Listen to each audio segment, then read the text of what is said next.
Yeah. Lil Brunson back at you with the back at you, and I am the best reporting on the Eagles. Man, first I want to say, I gotta sympathize with the Colts fans right now, man. This Andrew Luck situation is probably the biggest shocker since Barry Sanders retired. You talking about a 29-year-old franchise quarterback already got extended.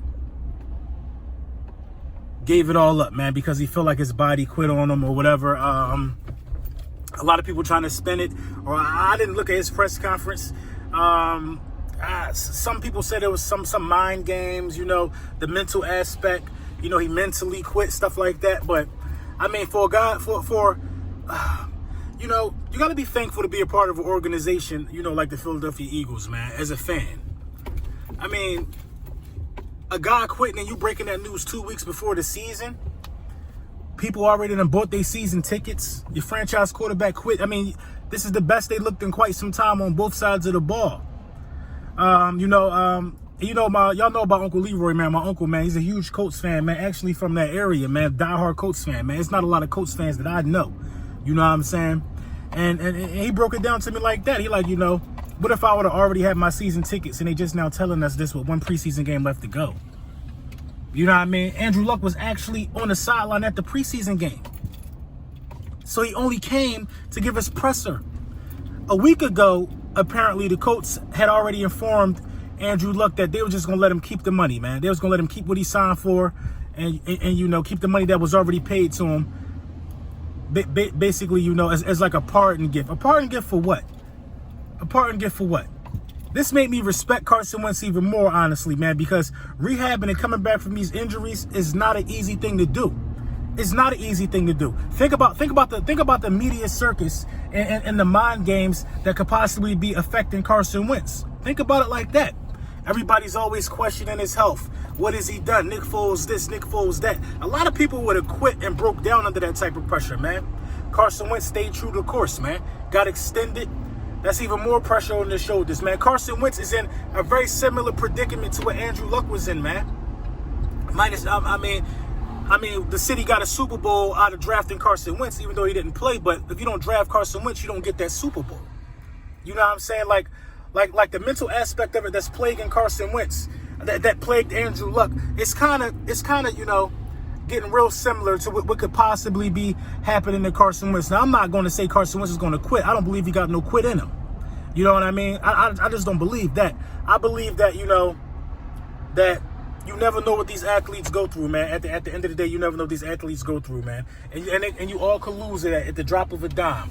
So that's where I'm coming from with that. Now, the Alshon Jeffrey trade rumors have to be some of the most crazy stuff I've heard all offseason, man.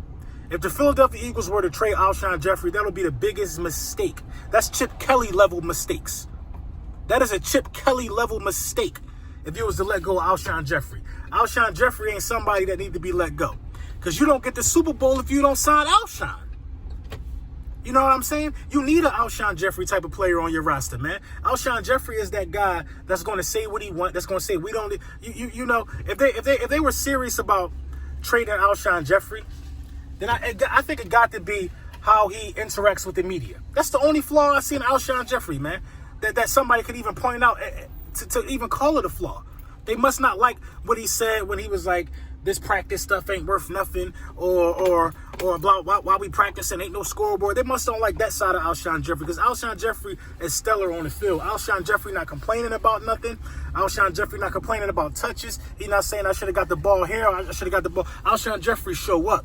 Now, trading Alshon Jeffrey for Jadeveon Clowney, still, hell no. Hell no. Alshon Jeffrey holds more value on our team than Jadeveon Clowney would. We already got a pretty good defensive line. We don't need Jadeveon Clowney that bad.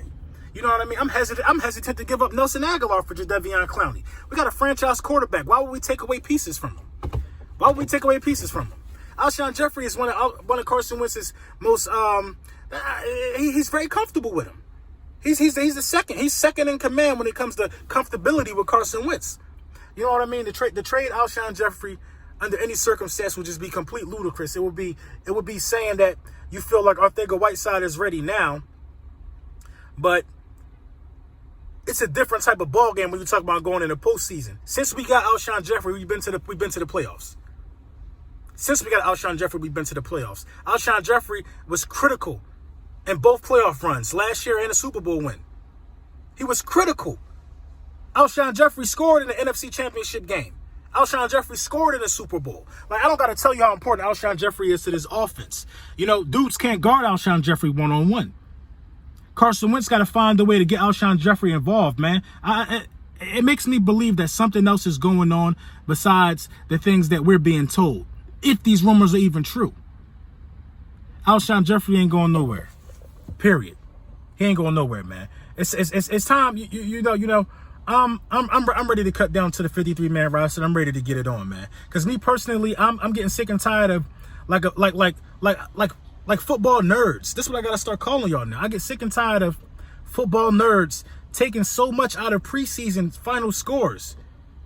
You know, a Redskins fan texts me telling me that the Cowboys were dominant in their preseason win.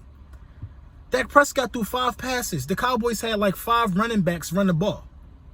This is a preseason game, man. The score was dominant, yes, but it was third stringers playing against third stringers, man. It was a preseason game. I can't wait to get it on, man, and shut some of these dudes up, man. The Redskins said they starting Case Keenum. We should be able to destroy Case Keenum. You know what I mean? If Trent Williams ain't playing, I don't believe in a protection against us. They defenses, I think they're gonna have a top 10 defense this year. The Redskins. Yes, I do feel that way about that front 7.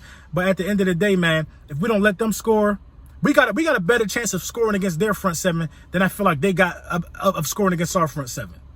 You know what I mean? I already know the keys to victory to winning this game, but we're not gonna jump too far ahead on that one, man. But the Redskins already showed us they ham. That's cool.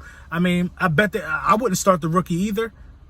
But, you know, it is what it is. We still got to go out there and play the game, man. I'm excited for the 53-man rosters. Let me know what y'all think about this Andrew Luck situation. Let me know what y'all think about these Alshon Jeffrey rumors. I hope maybe they're just false rumors. It would be a bonehead move for us to do something like that, man.